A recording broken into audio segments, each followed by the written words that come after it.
Warganet ramai-ramai menandai Desa Sumber Soko, Sukolilo, Pati, Jawa Tengah sebagai penadah kendaraan rental di Maps. Tindakan ini dilakukan buntut kasus pengeroyokan yang menyebabkan bos rental mobil asal Jakarta meninggal pada Kamis 6 Juni 2024.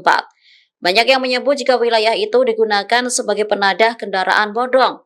Jika dilihat dari Google Maps, banyak kendaraan di Sukolilo yang tak menggunakan plat nomor.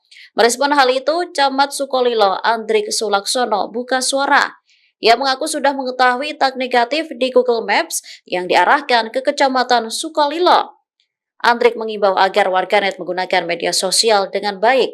Dirinya juga berpesan agar tidak memberikan nama sembarangan daerah di Kecamatan Sukolilo. Dengan begitu, tak merugikan masyarakat yang memiliki kepentingan. Andrik mengaku sudah melapor kepada Kominfo setempat agar tag negatif yang berada di Sukolilo melalui Google Maps bisa dirubah. Sementara saat ini, Polda Jawa Tengah juga telah menangkap 10 orang tersangka yang terlibat pengeroyokan. Meski demikian, masih ada sejumlah nama yang akan diburu.